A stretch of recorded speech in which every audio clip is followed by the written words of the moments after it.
Paz e graça, abençoados do Senhor. Boa noite, paz seja convosco, glória a Deus, aleluia. Hoje nós estamos rosados aqui, abençoados nesse outubro que o Senhor nos deu. Né, pastora? Boa noite a todos, é verdade, pastor. Boa noite a todos os ouvintes e um abraço no coração. Estamos rosados porque esse é o mês de outubro rosa, né, pastora? E nós precisamos estar ligados que o outubro rosa não é só um mês de lembrar dos cuidados com a mulher, mas nós precisamos saber que os cuidados com a mulher, eles devem ser durante o ano todo. E eu sou testemunha disso, né, O outubro pastor? rosa tem que ser que nem o relacionamento com Jesus. 365 dias por ano, 24 horas por dia. Exatamente. Assim tem que ser o cuidado de toda mulher, do seu corpo, cuidar do seu corpo, do seu templo, que é a morada do Espírito Santo, deixar essa morada do Espírito Santo abençoadíssima. Eu só não vim de rosa hoje porque eu vim com o Pai Nosso. Tu veio com o Pai Nosso. Aí eu vim com o Pai Nosso. Mas a semana que vem esse eu mês venho nós com a minha versão veremos de rosada. rosa. Isso. Venho com a minha versão Mas, rosada assim, no próximo programa. Mas assim, né, pastor, é importante falar para os ouvintes e principalmente para as mulheres, para os homens também, porque os homens, eles são parte, né, a família é composta por um homem, a mulher, os seus filhos, né, ou o homem, depende da formação da família. Mas é muito importante porque o ano passado, no mês de junho, eu descobri um nódulo no seio, né, esquerdo, e se eu não tivesse feito o meu autoexame, talvez eu não estivesse mais aqui, né? Não seria propósito, Senhor. Sim, mas é que o quanto é importante o toque, né? A mulher fazer o autoexame, fazer o toque nas mamas para poder estar se cuidando literalmente, porque através do toque eu descobri um nódulo e descobri um câncer bem complicado, que era um triplo negativo, extremamente agressivo, mas que com o tratamento precoce, né, um nódulo grande já estava, né, de um mês para o outro cresceu assim, porque um mês atrás eu tinha feito o autoexame e não tinha achado nada. E daí um mês depois eu fui fazer o autoexame, que eu sempre fazia, eu sempre fui muito cuidadosa, e acabei descobrindo o nódulo. Então, assim, as mulheres precisam se cuidar. Mas, claro que toda a confiança não é no tratamento, é no Senhor. O tratamento é só uma consequência de estar nos tratando, mas a confiança toda é no Senhor Jesus, né? É Ele que E cura, Ele Ele que que cura, sara, Ele que sara. retira nossas enfermidades. Exatamente. Então, por essa situação que é muito importante a mulher fazer o exame e ficar firme, independente do que aparece na nossa vida, em função de qualquer enfermidade que a gente tem que ser fiel e confiante em Deus. Ter a fé como Abraão teve. Até que hoje a gente vai retomar o capítulo 15, né? Mas lembre-se que sempre deve se cuidar, fazer o autoexame, fazer exames anuais, né? No meu caso eu faço a cada 3 meses, mas para honra e glória do Senhor eu já estou curado em nome de Jesus. Deus, graças a Deus. E só tenho a agradecer pelo que o Senhor fez na minha vida, né? Então, mulher, fique atenta aos sinais do teu corpo, porque o câncer, ele é silencioso e ele precisa ser cuidado. A gente precisa cuidar o que o nosso corpo fala, porque o câncer é bem silencioso, tá bom? Mas agora vamos entrar no nosso Na Gênesis. oração, nós vamos entrar na oração nesse momento. Eu vou convidar os nossos ouvintes, nós aqui na rádio também, nós vamos entrar em oração, vamos colocar na presença do Senhor o nosso programa, porque é um programa dele, para ele e por ele. É um programa para levar a mensagem do Evangelho, é para dar um panorama bíblico, para trazer um panorama, uma visão geral daquilo que a gente tem nas Escrituras. Amém, meus amados? Eu gostaria de convidar a fechar os olhos na sua casa e a gente mergulhar na presença do Senhor. Amém? Amado Deus e eterno Pai, no nome santo e sagrado de Jesus, pedimos ao Pai que seja direcionado este programa pelas mãos do Teu Espírito Santo. Que Ele possa dar o direcionamento aqui, Senhor. Que nós possamos receber de Ti todo o direcionamento, toda a palavra, Senhor. Que seja uma palavra revelada de Ti, Senhor, aqui. Que venha a Tua palavra aos nossos corações, ministre a todos nós. A quem está ouvindo, a quem está presente aqui, Senhor, que nós possamos ser ministrados pela Tua graça, ministrados pelo Teu louvor, Senhor. Abençoa-nos, ó Deus, e dá-nos a Tua direção aqui nessa noite. Assim nós cremos e Te agradecemos. Em nome de Jesus. Amém. Amém. Glória a Deus. Lembrando nessa passagem, eu vou voltar no 15, mas esse testemunho que Deus fez, né, na nossa vida, porque fazendo na tua vida é uma só carne, faz na nossa vida, que aqui no capítulo 15, versículo 6, isso serve a todas as mulheres. Abrão creu no Senhor, e isso lhe foi creditado como justiça. Outras Bíblias dizem isso lhe foi imputado como justiça. Isso. E a gente tem a reedição disso lá com Martinho Lutero, que o justo viverá pela fé. E que foi todo o motivo da Reforma Protestante, que a salvação é pela fé. Então, sola gratia, só a graça. A graça de Deus, quando nós cremos em Deus, nós cremos na sua providência divina. Por que é pai na fé, Abraão? E depois, a partir do pacto com Deus, ele recebe um novo nome, uma nova identidade de Abraão. Porque a fé é o que nos liga a Deus. Sem a fé, nós não somos justificados diante de Deus, porque nós temos que ser justificados. A justificação é quando nós cremos, nós aceitamos, nós deliberadamente dissemos: eu creio em Deus, Ele é o meu Senhor, Ele cuida de mim, e isso vai ser imputado como justiça. O justo vive pela fé. Nós não vivemos pelo que vemos, nós vivemos pelo que nós sentimos, pelo que nós adoramos, pelo nosso relacionamento com Deus, pela nossa fé que depositamos nele e que nós nos relacionamos com ele diariamente. Essa fé é imputada como justiça a cada um que crê. Exato. Aí vem a justificação pela fé que a gente tem lá em Romanos, a gente tem a reedição disso em Hebreus também, quando se fala, se traz ali os heróis da fé e fala de Abraão novamente. E isso toda mulher ela tem que ter. No meio da luta, no meio da batalha, nunca esqueça quem está contigo. O Espírito Santo de Deus é que dá toda a vitória para todos os guerreiros e guerreiras de Deus que estão nos ouvindo nesse momento, e aqueles que ainda vão ouvir pela televisão, que vão ouvir pela rádio, enfim. A fé é o que nos liga a Deus. A fé é o que nos faz viver o espetacular de Deus em nossa vida. Não porque somos merecedores, mas porque Ele é misericordioso para nossas vidas. Quando ele fala, quando acontece aquela passagem ali, né, que o Senhor pediu para Abraão cortasse os animais do meio, e ele colocou ele em sono. Por quê? Porque Deus fez um pacto com ele, né, pastor?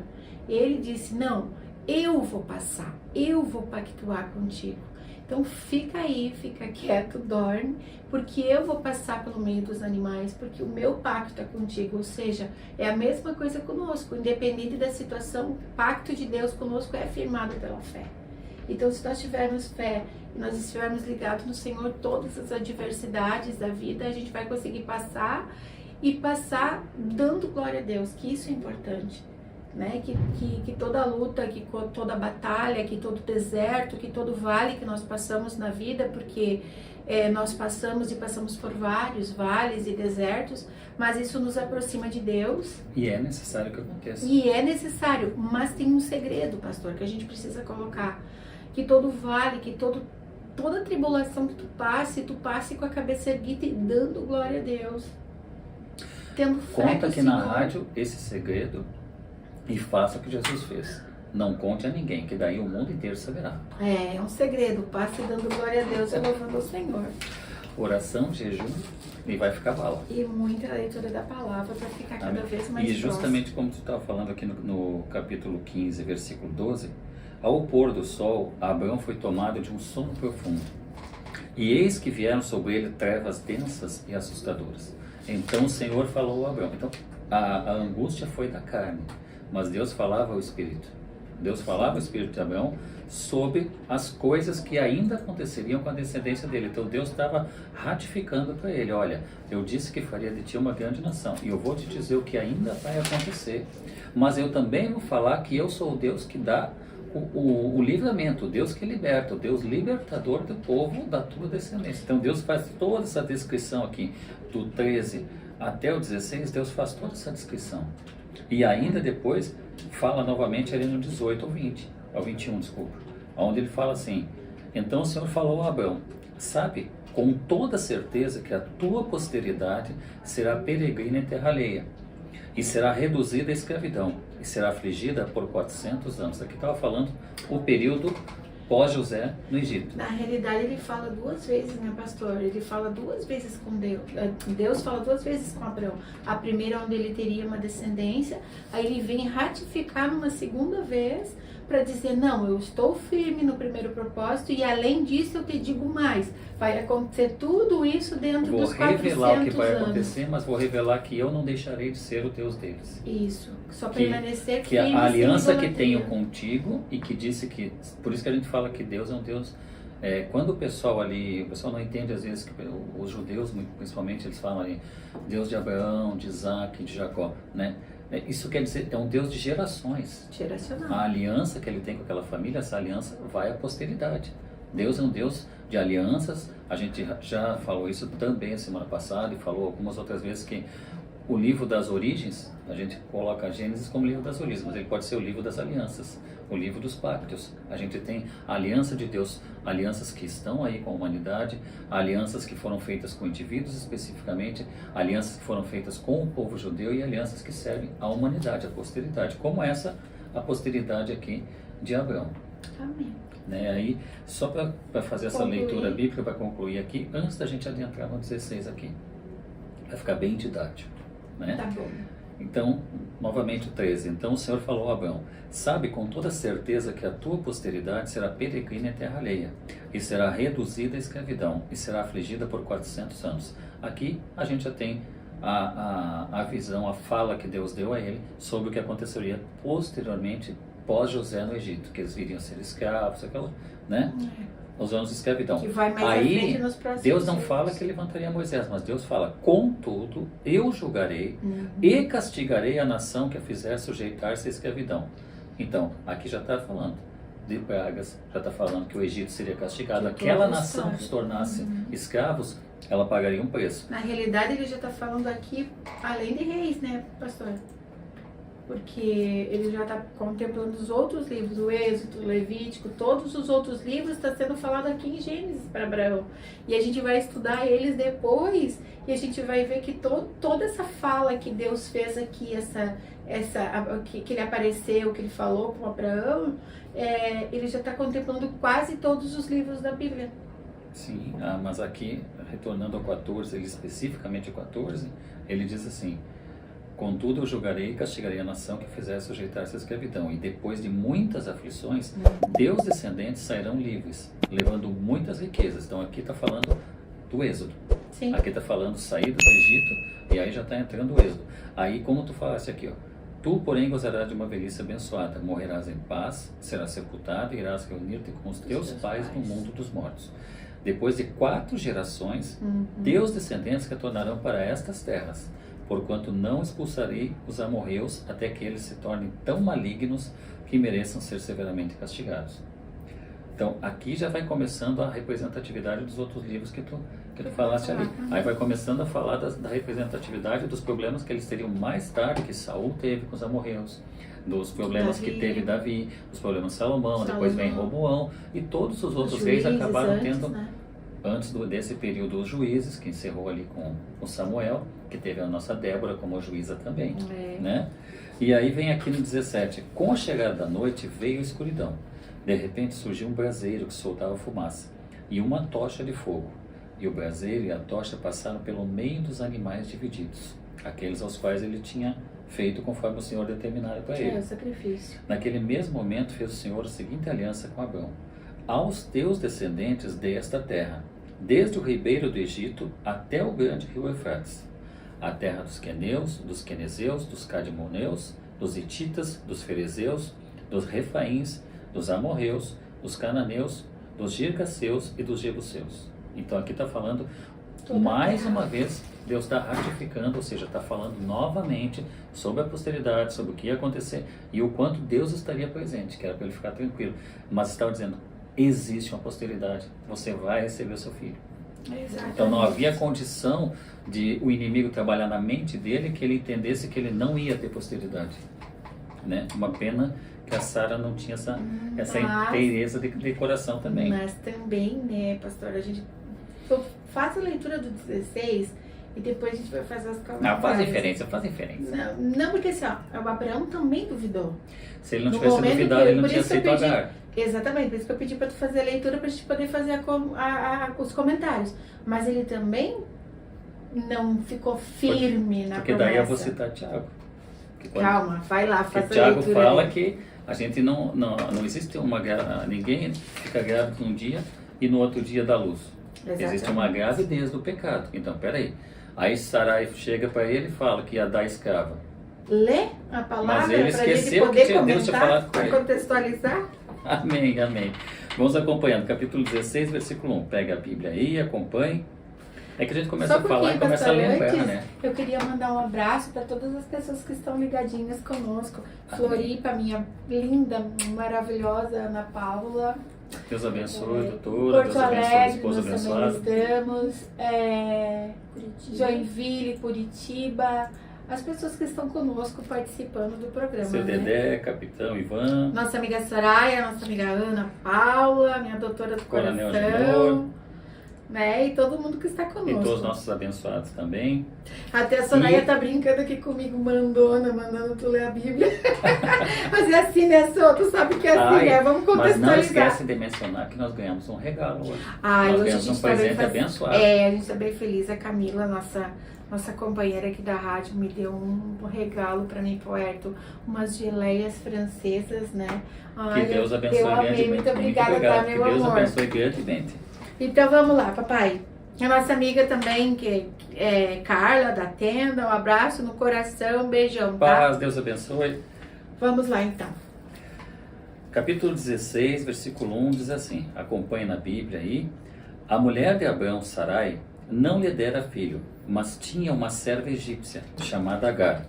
Então Sarai propôs a Abrão, ouve, eu te peço, o Senhor não permitiu que eu desse à luz, portanto, toma minha serva, talvez por intermédio dela eu venha ter filhos.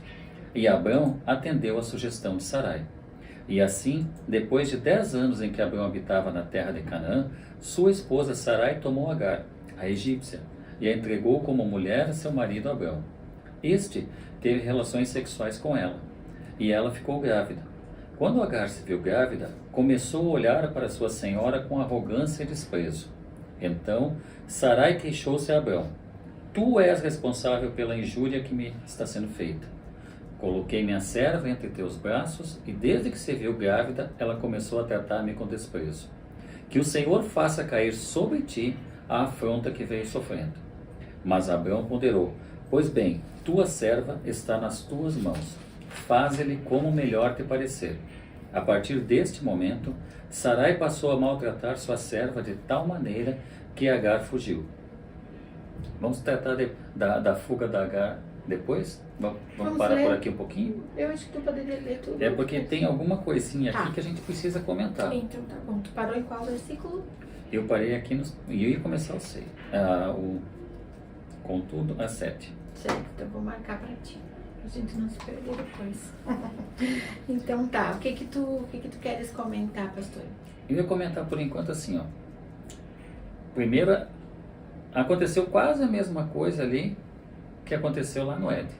Exato. A reedição do Éden, como se fosse parte 2. Quem é que disse? Ó, a mulher de Abrão, Sarai, não lhe dera filho. Tá. Aí no 2. Então, quem é que propôs a Abrão? A ideia não foi do Abrão. Ó, Sarai. então Sarai propôs a Abrão. Capítulo 16, versículo 2. Quem propôs? Sarai. Aí, no versículo 16, versículo 5 diz assim: Então Sarai queixou-se a Abrão, tu és responsável pela injúria que me está sendo feita. Peraí, vamos analisar. Quem fez a proposta? Sarai fez a proposta para Abraão coabitar com a sua serva. E aí ela está reclamando de quem? Da própria serva, dela mesma, porque ela fez Porque a proposta. ela fez a proposta Ah. para ele. Ele não tinha que ser bobo e aceitar. É, E sabe por que eu vou dizer que não seria bobo? Porque é o seguinte, o que a Sarai propôs para o Abrão, ela propôs baseada na lei mesopotâmica. Novamente voltamos Código de para Hammurabi. Código. Novamente, é assim, ó, isso é uma advertência para nós. Isso, como é que a gente... Poxa, mas é só do versículo 1 até o 6. A gente tem uma aplicação prática nos dias de hoje? Tem. Por quê? Porque quando a gente vai para Cristo, Geralmente, quando a gente vai para Cristo, não posso falar da experiência dos outros, vou falar da minha. Quando eu vim para Cristo, quando eu conheci Cristo, não de ouvir falar, mas de quem Ele é, Senhor e Salvador na minha vida, e eu nasci de novo, novo nascimento, havia até ali, eu praticava uma outra religião, eu vivia sob uma outra lei, o Senhor da minha vida não era Deus, não era Jesus, eu nem conhecia a vivência do Espírito Santo hoje, eu não tinha essa dimensão do que é o Deus da Bíblia. Só que existiam códigos de honra, códigos de conduta anteriores, e que a partir do momento que eu conheci a Bíblia, eu comecei a ler a Bíblia, eu comecei a ver qual é a vontade de Deus para a minha vida, eu tive que mudar. As coisas passadas ficaram. Então o meu novo código de conduta é baseado na palavra de Deus. Sim. E as coisas velhas passaram. Por isso que Jesus disse, como falou para Nicodemos, que era um mestre da lei, ele conhecia tudo da lei, mas Jesus disse, necessário te é nascer de novo. Então mas você precisa nascer de novo, né? Uhum. Aí, ele sendo mestre da lei não entendia, como que eu nasço de novo? Como é que eu vou entrar de novo no ventre da minha mãe? Como é que eu vou nascer de novo sendo velho? E Jesus disse para ele, não, necessário você nascer de novo. Então, o nascer de novo, você tem que deixar as coisas antigas, as coisas velhas. Então, porque muitas vezes você aceita Jesus numa igreja, que é a condição básica, porque o que está escrito na Bíblia? Jesus diz, quem me confessar diante dos homens, eu o confessarei diante do Pai. Então, a confissão bíblica na congregação, na igreja, enfim, ela não é religiosa, ela é bíblica, é necessária. Segundo, quem crê e for batizado será salvo, quem não crê será condenado. Então o batismo é bíblico ou religioso? É bíblico. É bíblico. É condição do novo nascimento. Quem confessou, aceitou.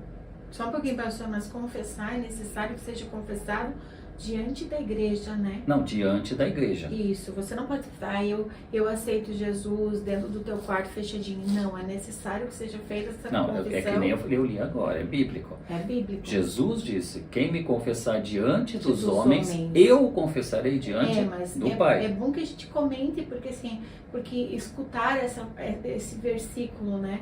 Mas, literal, nos nossos dias de hoje, o que teria que ser? Ir à frente de uma igreja, de uma concentração, quando um pastor que estiver pregando, alguém estiver pregando e fizer o apelo, alguém ainda não aceitou Jesus aqui?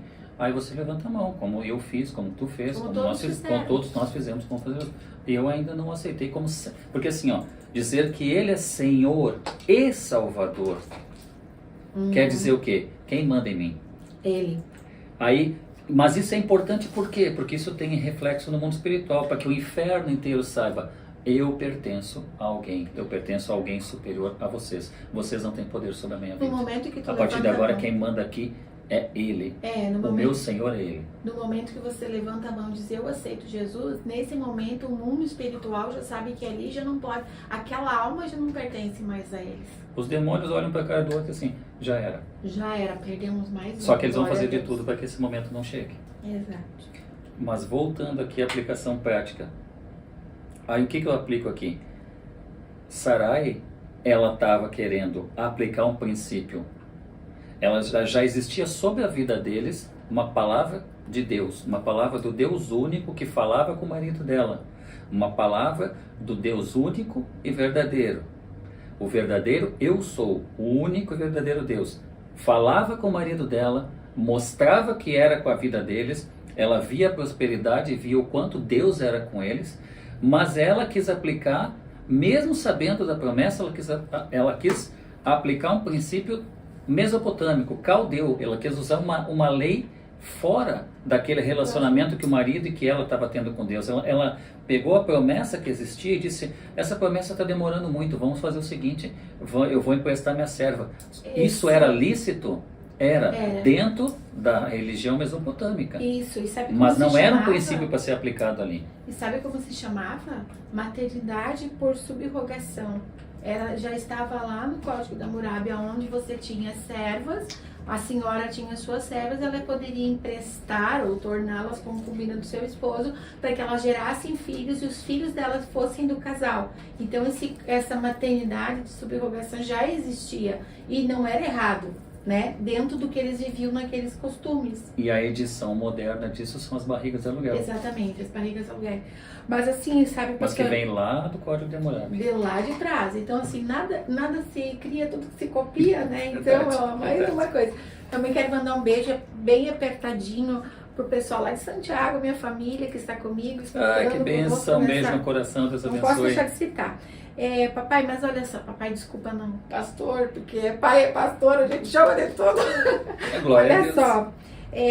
Mas assim, quando o Sarai faz isso, é que já havia passado 10 anos da promessa de Deus, né? E ela quis fazer o quê? O que às vezes nós fizemos, ajudar a Deus a cumprir a promessa. Deus está demorando, eu vou ajudar Deus. Mas eles já tinham lá estabelecido que Eliezer seria o herdeiro deles, né? Que eles já tinham tudo estabelecido e ela tinha essa visão, mas ela quis ajudar Deus.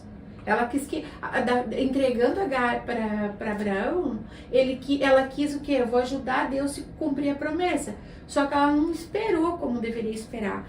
E com certeza Agar, a gente sabe que ela era uma serva egípcia, que com certeza ela veio com eles do tempo que eles estavam no Egito, que eles ficaram aquele tempo, né, no Egito. E ela veio... Como eles receberam muitos presentes do faraó. E eles receberam servos também. E Agar foi uma delas, né? E ironicamente, a gente fica pensando que nesse tempo, Agar era serva. E mais tarde, quem vai se tornar servo dos egípcios serão o povo, os próprios israelitas, né? Então, olha que irônico. Ela vem como uma serva, né, egípcia, e depois eles se tornam servos no Egito, no momento lá E acaba se tornando também. Foi um caminho duplo, né? Mas, pastor, sabe o que significa Agar? O nome Agar? Não. Significa voo, migração, ou seja, uma fuga. O nome Agar quer dizer fuga. Eu conhecia, na verdade, como fuga. Fuga, mas daí tem como se fosse voo, como se fosse uma migração. Porque tem algumas transliterações que falam do árabe, né? Isso. Que ele, na verdade, os árabes ismaelitas têm origem no filho dela, Ismael. Então, pastor, quando a gente vê ali no versículo 16:2 que diz assim: me edificarei com filhos através dela. Abraão, ele poderia ter negado essa oferta de Sarai, mas ele não negou. Ele aceitou a oferta. Então, assim, ela, vamos dizer, ela não pecou porque aqui não trata como pecado, né? Porque existia um plano maior para Deus, porque até hoje tem os descendentes de Ismael e tem os descendentes de Isaac, que são os 2 filhos deles. E existe um mundo com essas descendências, né? Então, mas não que ela tenha pecado, porém, eles não ficaram firmes na confiança de que ia acontecer, porque os anos se passaram. E eu digo pra ti que acontece isso com a gente também. Às vezes a gente quer dar uma empurradinha, mas o Senhor profetizou que vai acontecer isso na minha vida. Mas a gente acaba por pouca fé que aquilo vai acontecer, ou por achar que, como ele disse, as descendências dele, a descendência tanto de Ismael como de Isaac eram numerosas, que não tinha como ser contadas. Eles acharam que isso talvez não aconteceria e quiseram dar essa ajuda a Deus, né? Assim, eu compreendo, entendo a Sarai, que ela, passou 10 anos dessa promessa, né? Mas, se a gente analisar Noé, passou 100. São mais de 100 anos da promessa, na verdade, que ele ficou trabalhando na arca. Então, assim, a gente vê que há uma recompensa se você fica firme. Só que nessa passagem, pelo menos até esse momento aqui, é que assim, ela não se despiu da velha Sarai. Por isso que Deus ainda... Ela era Sarai, né? Ela ainda era Sarai e ele é Abraão. Então ainda não havia esse revestimento de que a partir de agora você é Sara e você é Abraão e as coisas novas vão acontecer na vida de vocês. Ela ainda estava vivendo na lei mesopotâmica. Exato. Então, há todo o extraordinário de Deus que Deus havia falado, porque Deus não falava com ninguém. Deus falou com Adão, mas essa questão toda, Deus falando com Abraão, Deus falando com Abraão, Deus mostrando, demonstrando, falando com ele, dando visões, o sobrenatural de Deus agindo na vida dela, na família dela. E ela ainda queria voltar com aquela fala: não, vamos viver conforme os mesopotâmicos. Vamos usar algo da lei mesopotâmica que nos dá direito de fazer isso, e não vamos perder o direito de herança, né, os nossos herdeiros, que seja sobre ela essa barriga de dragão. Mas isso não aconteceu. Ela não estava vivendo o sobrenatural de Deus, um relacionamento com Deus. Não vivenciava isso. Ela quis voltar atrás. Então, isso aí, só para deixar aqui essa advertência antes do intervalo, quando a gente aceita Jesus, a gente começa a caminhar, você caminha para frente. Você não olha para trás, para a velha criatura, e você caminha dali para frente. Você vai viver uma nova vida em Cristo Jesus. Por isso que quando Jesus diz que tem uma vida plena para cada um de nós, essa vida plena a gente só vive quando a gente olha para frente. O passado já foi, a velha criatura já ficou, os erros da velha criatura foram sepultados lá nas águas. A partir dali para frente é olhar para frente, olhar para Jesus, aprender com Ele, ler a sua palavra e ter um relacionamento com Deus para a salvação da alma. Viver o presente porque o futuro pertence a Deus. O futuro passado pertence já a Deus. ficou para trás, né? Então E passou, o presente é o vive. momento de adoração. Exato, e o futuro só Deus pertence. Então não podemos olhar para as coisas velhas como Sarai. Temos que olhar para frente, para Jesus. Vamos para um breve intervalo. Vamos para um breve intervalo. Amém, meus amados? Voltamos então, nosso segundo bloco. Vamos lá, pastor. Glória a Deus, aleluia. Então, aqui falando no versículo 16, no capítulo 16, no versículo 4, quando a palavra diz assim: foi sua senhora por ela desprezada. Então, quando eu fazendo os estudos, a gente percebe que mesmo que Sarai tenha dado Agar, né, como que na realidade Agar achou que se tornaria esposa de Abraão. Quando ela engravidou, ela começou a desprezar a sua senhora, e ali começou a gerar uma questão de ciúmes entre uma e outra, e a Sarai começou a maltratar também Agar, né? Então ela achou que seria, por ela ter engravidado, ela seria esposa, e ela também, Agar pensa que no momento que ela engravida, ela começa a ter os favores, tanto de Abraão quanto de Deus, porque ela engravidou do primogênito de Abraão, né? E ela começa a ter essa visão de que ela agora, passa a ter todos os privilégios que a primeira esposa teria, né? Porque eles tinham a primeira esposa, a segunda esposa, e assim ia, né? Se elas iam pelas concubinas. E daí, o que acontece? Ela começa a desprezar. Sarai começa a desprezar Agar, porque ela ainda continua estéril, né? Ela não pode gerar ainda.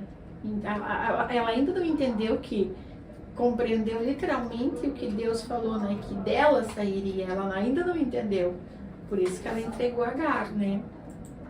E ali também tem uma questão social ali, dentro dessa explanação toda ali, que a gente pode extrapolar e ver do ponto de vista também social. Como social?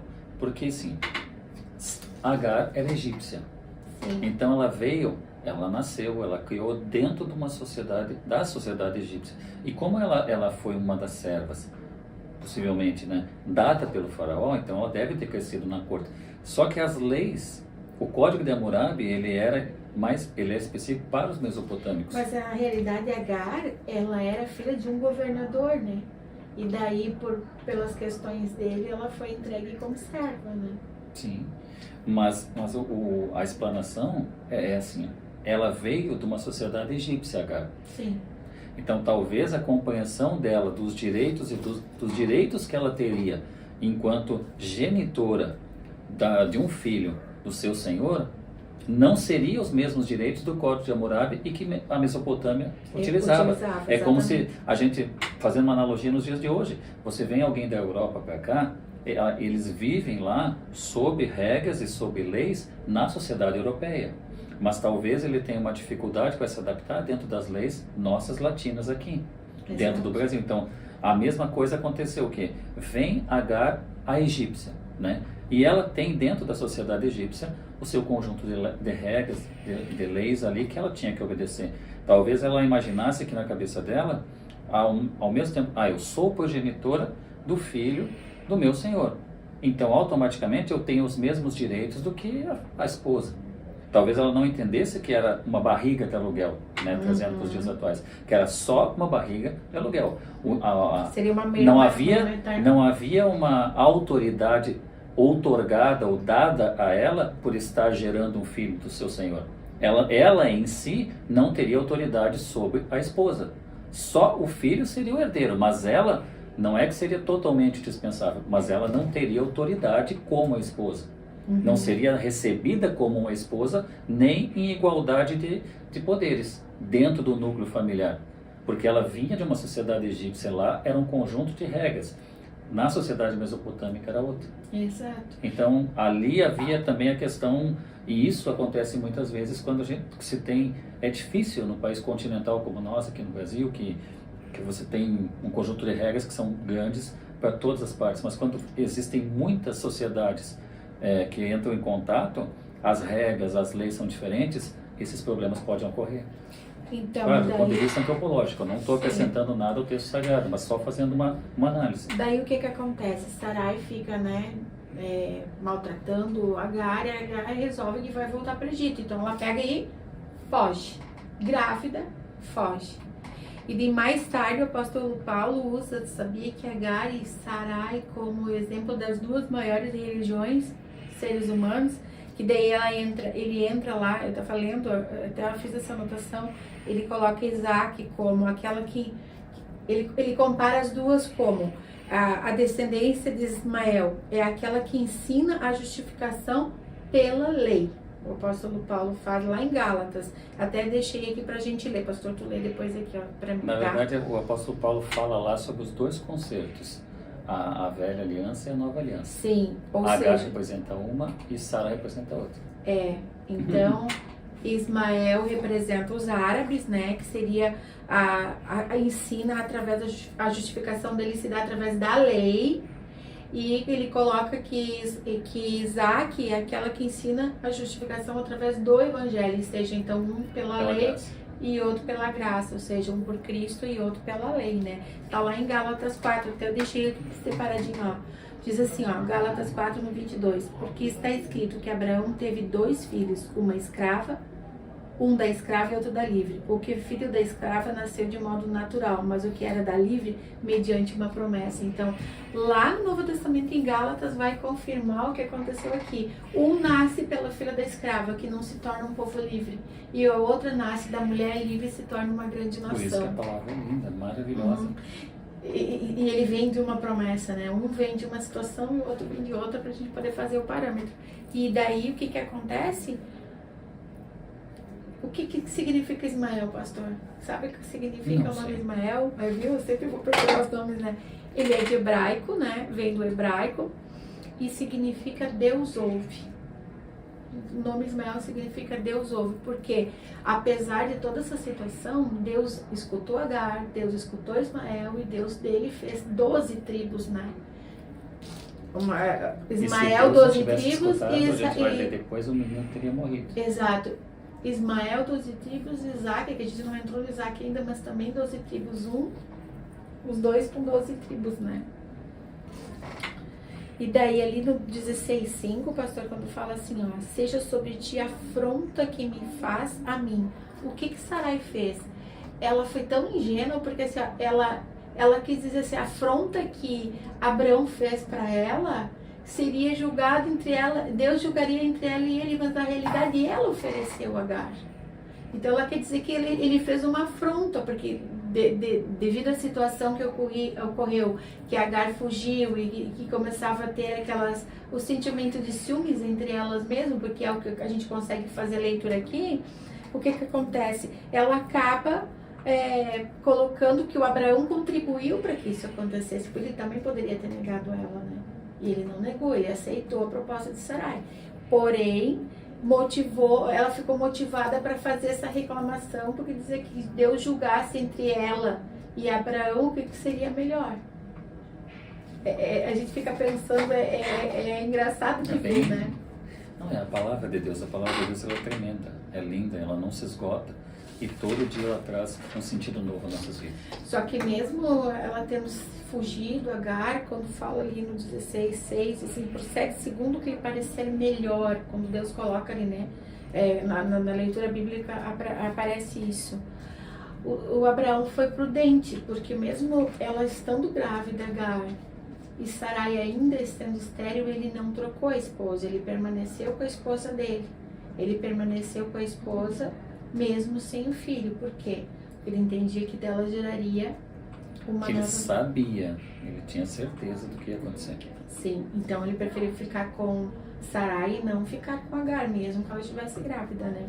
E só para complementar, no próprio Alcorão, no livro sagrado islâmico, não fala o nome Agar lá, mas menciona no livro essa passagem da fuga dela. Menciona tudo o que aconteceu aqui com Ismael. É mencionado no Alcorão. Não fala o nome Agar, fala a mãe do Ismael, mas lá no Alcorão também tem. Então, para aquelas pessoas que dizem, mas a Bíblia não é verdadeira e tal. Não, mas até um livro que não segue a Bíblia, que não segue o mesmo Deus, aponta que o acontecimento foi verdadeiro. Então, historicamente, arqueologicamente, quando se faz o estudo, então as comprovações de que a Bíblia é verdadeira, a gente encontra até no livro de uma religião que não professa o mesmo Deus que nós. E assim, quando ela fugiu, por que ela fugiu? Ela não queria ser disciplinada, porque mais abaixo vai dizer, quando tu fizer o restante da leitura, que o anjo aparece ela e manda que ela volte, né? Que tu na não fez essa leitura. Mas 7. Por quê? Porque ela foge, porque ela não queria ser disciplinada pela senhora dela, porque ela devia respeito para a mulher, para a sua senhora, para quem estava com ela, né? E quando ela vai embora, o que acontece? Ela leva a esperança de um descendente da barriga dela quando ela volta para o Egito. Quando ela quer voltar para o Egito, assim... Quando ela acha que vai voltar. Ela acha que vai voltar. Tu vai fazer a leitura do 7 agora? Posso. Capítulo 16, versículo 7, diz assim a palavra do Senhor. Contudo, o anjo do Senhor encontrou Agar perto de uma fonte no deserto, no caminho de Sur. E indagou-lhe, Agar, serva de Sarai, de onde vens e para onde vais? Ao que ela declarou, fujo da presença de minha senhora Sarai. Então o anjo do Senhor orientou, volta para tua senhora e sê-lhe submissa. O anjo do Senhor lhe prometeu, eu multiplicarei grandemente a tua descendência, de tal maneira que não será possível contá-la. E o anjo do Senhor concluiu, estás grávida e darás à luz um filho, e tu lhe darás o nome de Ismael, porquanto Deus te socorreu em teu sofrimento. Contudo, ele será como um jumento selvagem do deserto. Ele lutará contra todos e todos guerrearão contra ele. Ele viverá em hostilidades contra todos os seus parentes. Versículo 13. Deus então lhe falou. Agar deu então este nome. Tu és o Deus que me vê. Tu és El Roi. Pois Deus havia falado com ela e ela questionara a si mesma. Teria eu visto aquele que me vê? É por este motivo que este poço que fica entre Cádiz e Berede foi chamado de poço daquele que vive e me vê, pelo acontecimento que houve com Agar nesse lugar. E Agar deu à luz um filho de Abraão e lhe deu o nome ao qual o anjo disse, Ismael. Abraão tinha então 86 anos quando Agar o fez pai de Ismael. Então, esse anjo do Senhor, quando eu comecei a ler ele, comecei a procurar sobre ele, sabe? E na Bíblia, aqui dentro desse contexto... Algumas vezes ele aparece. Ele aparece 63 vezes, anjo do Senhor. E o que eu tirei, assim, eu fiquei pensando quando ela fez isso, que lição que a gente tira para os nossos dias, né? E que às vezes Deus vai pedir algumas coisas pra gente que a gente não quer fazer, né? Porque assim, porque Deus pediu, o anjo do Senhor veio e disse a ela, volta e humilha-te, ou seja, vai, volta, pede perdão. E com certeza ela não queria fazer isso, até porque ela temia como seria, né? E que lição a gente tira, assim, às vezes Deus nos pede algo que a gente não quer fazer e a gente precisa fazer. Às vezes é um perdão que tu precisa liberar, que tu não Aplicação consegue. prática aqui, o evangelho de renúncia. Renúncia, de perdas. E a primeira renúncia a si mesmo. E às vezes a gente fica pensando, né, tenho que pedir um perdão para alguém, eu preciso me consertar, ou eu fiz alguma coisa errada, e Deus nos cobra. Isso aconteceu comigo uma vez. Aconteceu conosco. Eu tinha uma pessoa que eu não conseguia, a gente discutiu, brigou por situações que eu julgava que só ela teria feito, que no caso ela fez realmente, eu me sentia humilhada, traída, porque ela era minha amiga, E de repente Deus fala comigo assim, vai e peça perdão. Ah, mas Deus fala a todo instante conosco. Sim. O Deus que falou com Abraão é o mesmo Deus que fala conosco. Várias vezes eu já escutei a voz de Deus comigo, falar ao meu ouvido. Como a gente escuta a voz do inimigo falar também, mas a gente também escuta a voz de Deus. A gente só tem que ter discernimento de saber qual voz nós estamos escutando naquele momento. Exato. E naquele dia ele disse para mim, vai e peça perdão. E eu tive que fazer algo que eu não queria. Eu sou testemunha ocular. Eu não queria fazer. Mas quem sou eu? Quem é Débora diante de um Deus tão grandioso que te mandou, me ordenou, vai e peça perdão? Eu fui e fiz. Claro que a gente fica receoso em fazer algo que a gente não está com vontade. É como aconteceu aqui. Ele disse, volta. Ela não queria. Como eu também não queria ir lá pedir perdão. Porque eu julgava que eu não tinha culpa de toda a situação. E de fato não tinha. Mas eu tive que ir lá pedir. Então, assim, nem sempre você precisa ter a razão. Às vezes você tá com a razão ou você não está com a razão, mas não importa. Você tem que ir lá e fazer, você tem que ir lá e se consertar. E era o que acontecia aqui com ela, quando o anjo mandou que ela voltasse e se humilhar. Com certeza ela não queria. É uma lição que a gente aprende nos dias de hoje. O que acontecia lá com Abraão, que Deus falava com ele, fala conosco hoje e nos pede coisas que nós muitas vezes não vamos querer fazer, mas precisamos fazer para ganhar a bênção. Precisamos porque é bíblico. Tem até um jargão que as pessoas estão falando muito ultimamente, mas eles não tem muita gente que está falando e nem percebe que é bíblico. O pessoal diz assim, você quer ter razão, quer ter paz. Né? Eu já ouvi muitas pessoas falarem, você quer ter razão, quer ter paz, mas elas não entendem que isso é bíblico. Porque o Senhor Jesus disse, segui a paz com todos. Então, uma coisa que está sendo falada no jargão do mundo, mas na verdade isso é bíblico. Para você ter paz, Jesus disse, se alguém chegar e dizer assim, eu quero levar a tua capa, dá, leva. Ah, eu quero tal coisa, dá. Jesus disse, tenha paz. E para ter a paz, muitas vezes você abdica de você ter, eu tenho razão. Não, mas você quer ter razão, você quer ter paz. Eu quero ser obediente, na realidade. Então, porque a palavra, não, mas é justamente que a palavra de Deus fala, seguir a paz com todos. Então, seguir a paz com todos, tranquilo. E é uma obediência, porque se você segue a paz com todos, porque Agar foi obediente, ela voltou, ela poderia não voltar por medo, por represálias, ela poderia não voltar, mas ela voltou, ela foi obediente. E aqui falando do anjo do Senhor, eu comecei a procurar, sabe, fazer estudos, me aprofundar, quem seria o anjo do Senhor? É um anjo, literalmente? Então tem muitos estudos que falam que geralmente no Antigo Testamento o anjo do Senhor seria o próprio Cristo que vinha e falava, o próprio Deus vinha e falava. Tem uma corrente teológica que aponta dessa forma. Que era o anjo do Senhor, era Cristo. Mas não tem como a gente, né? Mas é que assim, é conjectura. Não, porque assim, se a gente sabe que como Jesus estava no Velho Testamento, o anjo do Senhor, é porque esse anjo do Senhor é algo muito específico. Sim. Ele não é como denominado quando Gabriel era o mensageiro e ele veio, ele trouxe. Quando Gabriel teve problemas e que havia alguns demônios, algumas potestades que impediram que levasse a resposta, ele clamou e aí vem o anjo de guerra, vem o anjo, o arcanjo Miguel. Então, existem dentro das castas que existem dentro dos anjos, o anjo do Senhor não se enquadra em nenhuma delas. Não. Por isso que é muito específico, que quando veio o anjo do Senhor e passou na terra do Egito para matar os primogênitos, também era o anjo do Senhor. Porque aqui fala assim, ó, que essa manifestação que se fala que era o próprio Filho, ou seja, que era o próprio Jesus que vinha como anjo, está lá em João 1, capítulo 1, versículo 1, que diz assim, no princípio, é nesse apoio bíblico que fala que Jesus seria esse anjo. No princípio era o Verbo, e o Verbo estava com Deus, e o Verbo era Deus. Então ele coloca como se Cristo viesse como anjo do Senhor, né? É uma corrente que se pensa. Só que geralmente essa é que assim, porque depois ele vai aparecer lá desculpa, mas ele vai aparecer lá o Senhor, ó.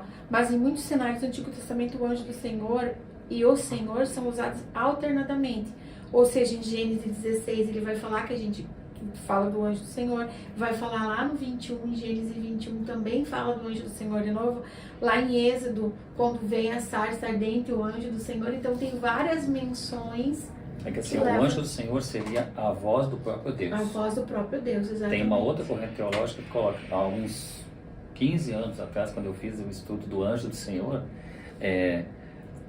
se eu me recordo bem, existe uma corrente teológica que coloca como Jesus o anjo do Senhor. Sim. Só que esse apoio que tem em João ali, ele não é um apoio que nos traz uma base para isso. Porque João fala que no princípio era o Verbo, e o Verbo é Deus, e o Verbo estava com Deus. Então quer dizer, no princípio, ele está falando quem era Jesus na força da criação. Sim. Porque Deus não saiu do seu trono, Deus simplesmente disse, haja e houve. E o que fez com que houvesse? Então a força da criação era Jesus. Mas o anjo propriamente dito, tanto que aqui na Bíblia de Estudo, que ela traz as palavras de Deus em azul e no Novo Testamento em vermelho as palavras de Jesus, quando está mostrando que o anjo do Senhor está falando aqui, já aparece em azul. Por quê? Porque esse anjo do Senhor, especificamente nesse caso, falando com ela, é a voz do próprio Deus. Então esse anjo do Senhor seria uma casta muito específica, ou seja, teria uma função muito específica, aonde ele falando seria a voz do próprio Deus. Então seria um portador da voz de Deus ali. Porque aqui, quando fala no capítulo 16, versículo 8, perdão, e indagou-lhe, Agar, serva de Sarai, de onde vens e para onde vai? Então, há uma corrente muito forte. Então, por que eu digo que é bom fazer esse paralelo? Dizem que é o anjo do Senhor, seria o próprio Senhor Jesus, a forma como ele agia ali no Velho Testamento. Mas os textos rabínicos... Não tem na realidade como a gente saber quem é. Não, é que assim, tem coisa, é como eu sempre digo, no panorama bíblico, qual é a vertente que a gente coloca no panorama bíblico? Aquilo que está nas Escrituras, falamos e concordamos. O que não está nas Escrituras, não acrescentamos. E nas Escrituras Sagradas, não determina o anjo do Senhor qual é o seu início, o seu fim, da onde ele veio, para onde ele vai. Então não existe nada especificado determinando o que o anjo do Senhor seria. Apenas especifica que ele é da parte de Deus. Assim, porque a gente tem ali as castas, né? Que tu falou, as castas dos anjos. Tem os anjos, aí tinha as castas dos querubins, dos serafins e um único arcanjo, que era o arcanjo Miguel. Então, assim, essas questões, não tem como colocar o anjo do Senhor aí dentro. É bom a gente deixar o leitor da Bíblia com grande clareza que a gente está falando dessas castas e está falando, tudo que a gente está falando aqui é do ponto de vista cristão. Sim. Porque se a gente for pegar o Talmud, o que é o Talmud, pastor? É que assim, os judeus, eles têm os 5 primeiros livros da Bíblia, que é o Torá. Eles estudam o Torá, os livros mosaicos, os livros de Moisés, como nós estudamos, eles têm lá. Mas eles estudam o Talmud. O Talmud seria como nós temos as Bíblias de estudo. E os rabinos, os judeus, eles têm no Talmud um comentário bíblico dos rabinos, ao longo dos tempos. Sim. Então, eles fazem o estudo do Torá, fazem o estudo do livro de Reis, do livro de Crônicas também, mas eles fazem o estudo também do Talmud, que são como se fosse uma livro de estudo. Lá no judaísmo, porque alguém pode ficar em dúvida, mas eu conversei com o teu amigo judeu e tal, ele me falou que existem outros arcanjos, assim, a gente está falando somente do ponto de vista cristão no panorama bíblico. Sim. Então, quando fala o arcanjo Miguel, é porque dentro do cristianismo nós temos apenas Miguel como arcanjo.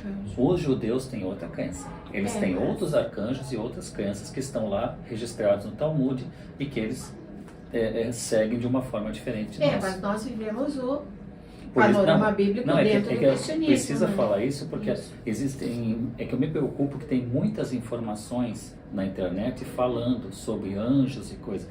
Mas nós não temos essa questão de anjos, de adoração a anjos dentro do cristianismo. Nós temos o Espírito Santo conosco, ponto. Adoração só a Deus. E isso é muito bom porque assim, a gente está falando aqui de uma época do início. Deus está formatando o seu povo. E às vezes a pessoa pode pegar coisa na internet e confundir. E não é bom que faça isso. Pastor, a gente tem uma pergunta do Samuel. Ah, que bênção. Ele fez assim, ó, como saber se foi Deus ou se foi o inimigo que falou com a gente? Essa é a pergunta dele. Primeiro, se for uma resposta, assim, ó, uma coisa que eu aprendi com vários pastores bem mais experientes que eu. Eles me ensinaram e eu faço muito isso. Quando eu quero uma resposta de Deus, para ter certeza que é Deus, jamais eu verbalizo na oração. Na oração, a hora de verbalizar, a gente conversar com Deus, a gente entrar no secreto, fechar a porta ali e falar com Deus, a gente fala, a gente verbaliza com Deus, a gente confessa nossas culpas, a gente fala com Deus. Quando eu quero uma resposta de Deus, a minha oração é em silêncio. Por quê? Porque o inimigo, ele pode até colocar coisas na tua cabeça, mas saber o que você está pensando e falando com Deus, ele não tem poder. Então, quando eu falo, e já aconteceu inúmeras vezes na minha vida, e sempre acontece, eu preciso de uma resposta de Deus. Eu quero ter certeza que é Deus e que o inimigo não vai se meter no meio e me enganar. Eu oro a Deus em silêncio, em pensamento. E Deus sempre responde. Mas sempre responde, porque Ele é Deus. Só que Ele responde no tempo dele. Quando Ele acha que eu estou maduro para receber a resposta. E agora, se eu verbalizar, Senhor, eu queria que o Senhor me trouxesse uma resposta, o inimigo ouve.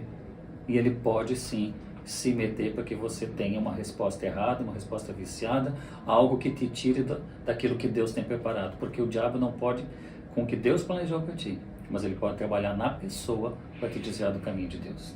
É porque todos nós temos um projeto de Deus, né? Um plano de Deus. E tem um outro crivo importante, Samuel, também. Essa pergunta é maravilhosa, tá? É assim, ó, toda resposta de Deus não pode ser contrária à Bíblia. Exato. Então, primeiro crivo, se você quer uma resposta de Deus, você faz isso que acabou de ser falado aqui. Segundo, para que uma resposta seja de Deus, ela não pode estar fora da Bíblia. É, porque a Bíblia tem todas as respostas. Se aquela resposta, de alguma forma, ela contraria a palavra de Deus, ela não pode ser uma resposta divina. E as vozes são diferentes, né? Só que tem que prestar muita atenção, porque assim, tirar um versículo fora do contexto, o diabo pode fazer para tentar enganar. Porque ele tentou assim Jesus em Mateus 4. Como que ele tentou Jesus? Citando o Velho Testamento, o livro de Deuteronômio. E Jesus nos mostrou também como que a gente faz. Jesus também se defendeu dele citando o livro de Deuteronômio. Então, toda resposta, se for de Deus, ela está dentro do apoio bíblico, só que ela não sai fora do contexto bíblico.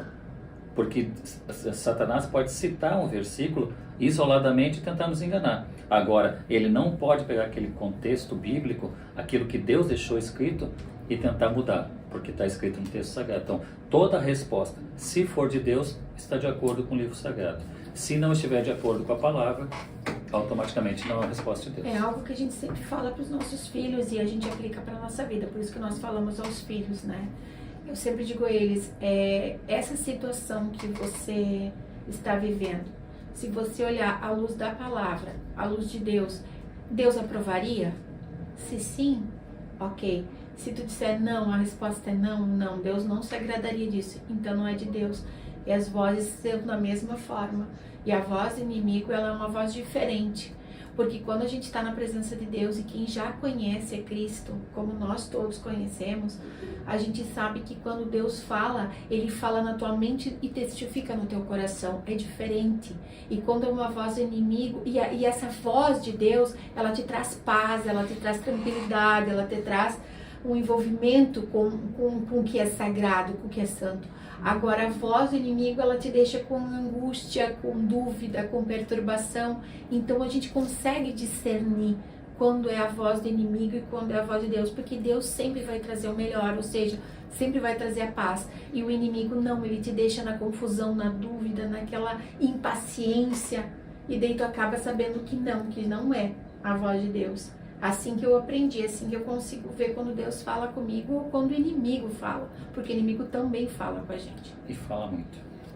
E pastor, infelizmente já está chegando no fim de mais um programa. 8h05, nós temos Pensando seriamente em aumentar o tamanho do programa. Porque a gente não conseguiu, acho que está lá no 16:09, ainda a gente precisa avançar e nós vamos ter que repetir semana que vem, continuar. A gente já fez a leitura de tudo, mas aí vem agora os comentários bíblicos, né? Sim. E que se Então, estendem, graças a Deus por isso. a gente agradece a todos os nossos ouvintes. Obrigado, bênçãos de Deus, por estarmos juntos na presença do Senhor aqui. É verdade, Ana. É verdade. A Ana colocou assim, verdade, a gente sente no Espírito, o Espírito Santo no coração. E é uma realidade. Por quê? Porque o nosso espírito testifica com o Espírito de Deus que somos filhos. Isso é bíblico.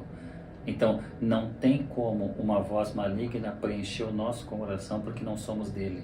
Exato. Porque já aceitamos, a gente foi e disse, o Senhor Jesus é o meu Senhor. Então não há como testificar nada com o maligno porque somos comprados pelo sangue de Jesus.